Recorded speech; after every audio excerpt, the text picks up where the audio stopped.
Salut mes Nakamas, c'est le Doc, j'espère que vous allez bien. Ça y est, on a fini cet arc Zoo. Personnellement, cet arc est un arc que j'ai adoré.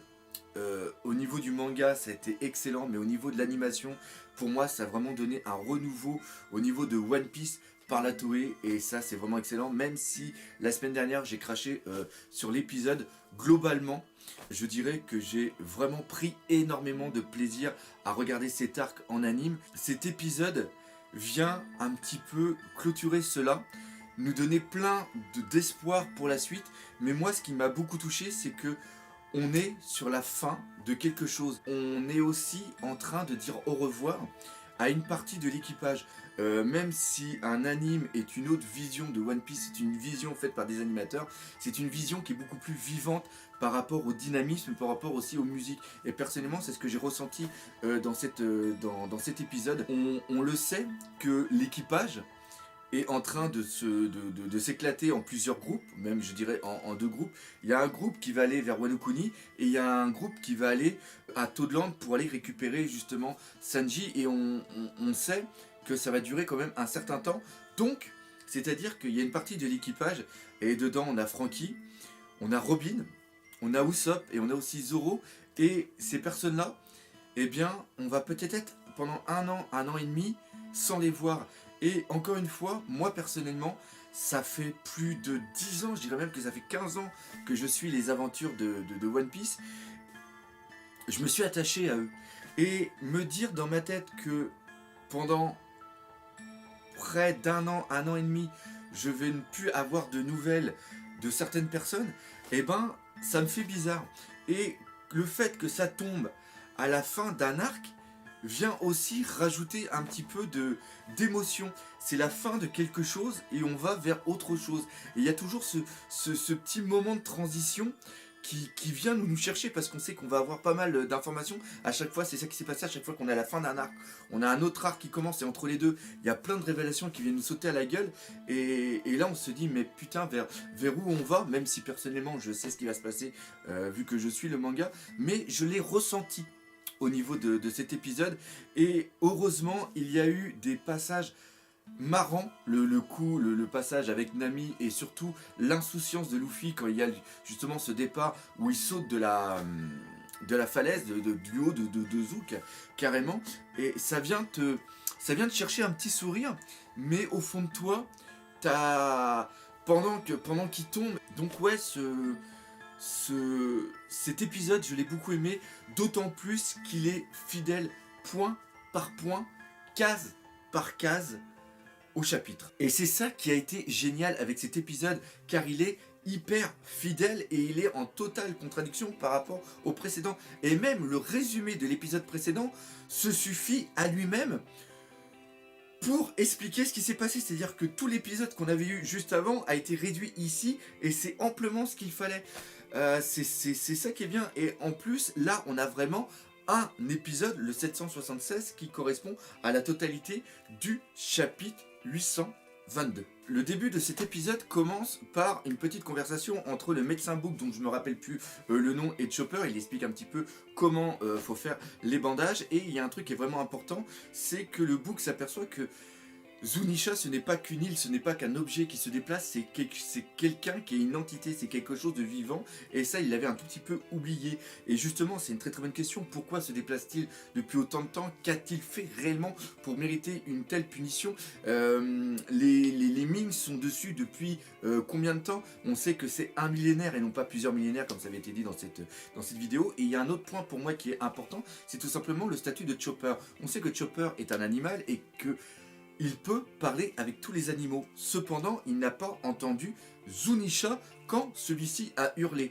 Et ça fait un tout petit peu justement écho au roi des mers. C'est-à-dire que Zunisha, malgré le fait que ce soit un éléphant, c'est un animal mythique. C'est quelque chose qui est au-dessus des animaux lambda, et ils ne parlent pas par leur bouche, ils parlent par télépathie. Et même si Chopper peut comprendre les animaux, il n'a pas ce lien télépathique avec justement les animaux de cette ampleur. Par contre, on sait que Goldie Roger, lui, avait cette faculté, avait ce pouvoir d'entendre toutes les choses, et c'est quelque chose qui est aussi présent au niveau de Luffy, car on sait que lui aussi arrivait à entendre, mais cependant, contrairement à Momonosuke et contrairement à Shirahoshi, il n'a pas cette faculté de pouvoir faire de pouvoir entretenir une conversation.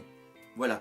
Et encore une fois, le fait que ça soit montré par rapport à Chopper qui n'est pas entendu est un élément important pour bien sûr le futur, car on sait ici que la seule personne qui peut communiquer avec Zunisha, c'est Momo. Et ce petit Momo, je l'apprécie de plus en plus, il commence à prendre de l'importance. Le fait qu'il décide par lui-même de rester sur cette île, non pas pour être protégé, pour ne pas retourner à Wano Kuni et être justement face à cette guerre, il est là pour prendre des informations. Premièrement, savoir qui est réellement Zunisha, comment il a réussi à justement parler avec lui, et pourquoi pas essayer de parler une nouvelle fois avec lui.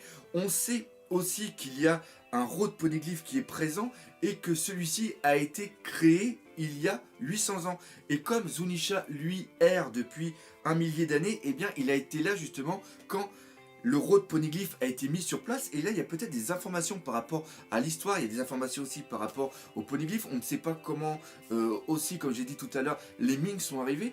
Et là, justement, Momo apporte cette dimension, je dirais entre guillemets, intellectuelle. Il prend un savoir qui va être justement important quand il va se retrouver futur shogun de Wano Kuni et quand ce pays sera ouvert au monde entier. Et maintenant, on va parler de l'éclatement du groupe. Là, encore une fois, je trouve que cet épisode était vraiment très très bon, car même si c'était bien dessiné au niveau du manga, ici, en animation, c'était absolument excellent. Premier groupe, le groupe qui va rester sur Zunisha, c'est Momonosuke, comme je l'ai dit, et il va y avoir aussi Inuarashi. Inuarashi qui se pose quand même la question de savoir comment Jack, il a réussi à trouver quelque chose qui est tout le temps mobile. Et après, dessus, il va aussi rester Franky et Robin. Et là, on a quand même des informations pour le futur des aventures. On apprend dans cet épisode une information hyper importante au niveau de Wano Kuni. Il n'y a pas de Dendenmushi. Kinemon explique qu'il y a un escargot dans lequel on peut parler et ça il connaît pas. Et bien sûr, c'est super, il existe des Dendenmushi à l'état sauvage sur cette île. Et Franky, en plus, il a sûrement appris ça par rapport aux techniques de Vegapunk, il s'est transformé des Dendenmushi. Il y a toujours une évolution avec Franky qui est vraiment excellent. Et ça s'applique pas seulement qu'aux Dendenmushi. Et oui, il a dit qu'il allait créer des armes pour latter la gueule de Kaido. Donc là, on peut imaginer, pourquoi pas, carrément une grosse évolution au niveau du général Franky, le Shogun Franky, un robot avec plein de canons partout. Même lui se créer des armes en plus, pourquoi pas. Et comme Usopp à la base va rester avec lui et que c'est quand même le canonnier de l'équipage, et ben peut-être qu'il va aussi avoir des armes sympathique. Le deuxième groupe, c'est Neko Mamushi qui part à la recherche de Marco. Et là, on a deux solutions. Solution number one, Marco est tout simplement avec Shanks. Pourquoi? Parce que Shanks, quand il était moussaillon dans l'équipage de Goldie Roger, il a vu Barbe Blanche. Et on sait que Goldie Roger avait une amitié, un respect envers Barbe Blanche. Et ce respect a été montré lorsque Shanks est arrivé à Marineford. Il n'est pas venu à Marineford pour rien, justement. Et comme Marco a maintenant des emmerdes, peut-être qu'il a cherché refuge, protection auprès de Shanks. Ceci n'est pas un acte de faiblesse de Marco, il faut bien le comprendre. C'est seulement essayer de se ressourcer, de reprendre des forces après une putain de défaite qu'il a eu contre Barbe Noire. Donc ça, pour moi, ça serait la première solution. Et en plus, Neko Mamushi connaît très bien Shanks. Donc là, ça pourrait aller. Solution number 2. Marco a décidé de ne pas aller voir Shanks après sa défaite contre Barbe Noire, a décidé de se planquer dans un coin. Et là, ça pue un petit peu parce que, rappelez-vous, il y a quelqu'un qui est à la recherche du trésor de Barbe Blanche. Il s'agit tout simplement de Webble. Et imaginez qu'au moment où Neko Mamushi, parce qu'encore une fois, il dit qu'il pense savoir où est l'endroit où se situe Marco, imaginez que Neko Mamushi arrive là-bas et qu'au même moment, il y a Webble qui arrive.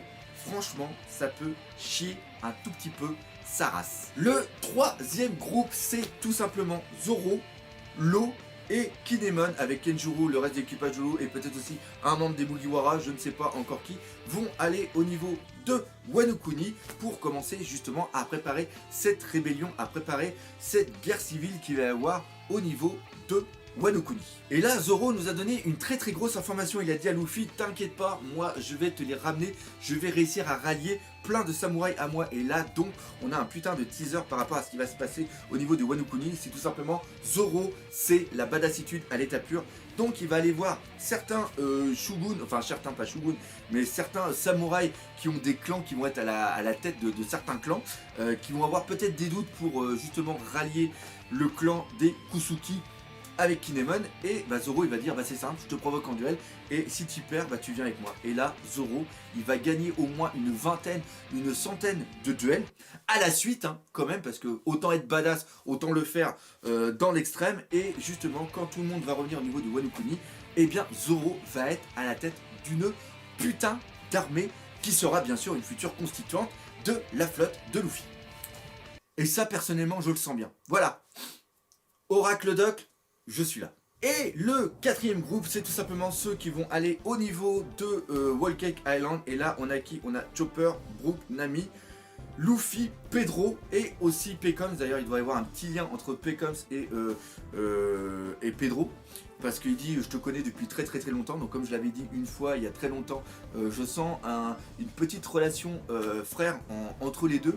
Et voilà, donc on ne sait pas ce qui va arriver, enfin on ne sait pas ce qui va arriver après, oui je sais ce qui va se passer après, mais voilà, ils partent, et là il y a vraiment du très bon, parce qu'on sait que Nami est dans le groupe, et Nami a eu des très beaux passages dans cet épisode. Le futur de Nami se dessine ici avec cette nouvelle, ce nouvel objet. Je ne sais pas si ça avait eu ce nom-là au niveau de l'anime, mais il s'appelle le Sorcery Kimatak et c'est un truc absolument fou. Ça fait énormément penser, et là on le voit parfaitement au niveau de l'animation, ça fait énormément penser à Sailor Moon, les Magical Girls, les trucs dans ce style-là, là, tel qu'elle se fout, elle tourne sur elle-même, elle fait voler les trucs, elle fout des éclairs dans tous les sens. Donc ouais, là Nami vraiment très fort.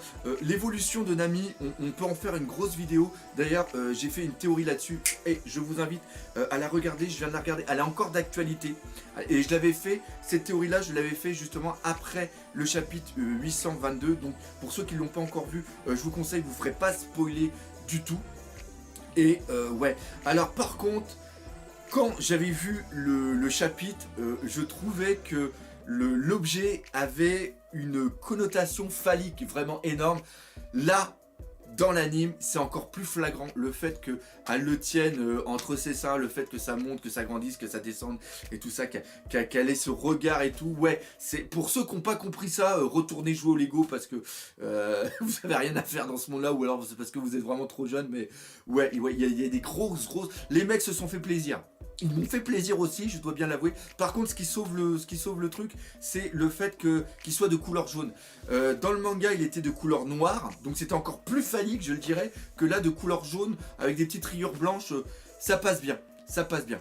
Et encore une fois, et ça, regardez la vidéo que je vous ai vue tout à l'heure, mais au niveau du ninjutsu, au niveau des techniques, parce que maintenant, elle peut les lancer directement, c'est vraiment excellent. C'est vraiment excellent. Le fait aussi qu'elle fasse le Mirage Tempo d'un seul coup pour se cacher, alors que Usopp dit maintenant on va parler caillasse, c'est vraiment excellent. Et il y a aussi des annonces par rapport à tous les objets qu'elle a piqués au niveau de Waterland et que Usopp et Franky ont réussi à mettre dedans. Donc voilà, si vous voulez plus d'infos, encore une fois, cliquez sur cette vidéo. C'est de l'ancien style, mais c'est encore d'actualité. Et on va aussi se poser une question.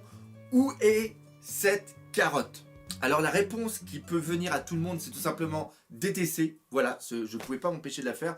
Mais concrètement, avec l'épisode qu'on a eu la semaine dernière, qui était quand même assez axé au niveau de carotte, là ici, il y a les adieux. Il y a tout le monde qui est présent. Toutes les personnes qu'on a vues un petit peu, sauf le vieux singe, il me semble pas qu'on l'ait vu. On voit tout le monde qui est important, sauf carotte. C'est téléphoné. Il ne faut pas être devin pour savoir qu'il va se passer quelque chose. Encore une fois, regardez ma critique analyse de ce chapitre, le chapitre 822, hein, qui était en lien. Je l'annonce dans cette vidéo. C'est quelque chose qui est téléphoné. Donc ça, encore une fois, c'est pas être un devin de le deviner. C'est seulement comprendre les ficelles scénaristiques. C'est pas un foreshadowing par exemple, c'est pas un truc qu'on a vu il y a 500 chapitres et qui est montré ici. Donc voilà.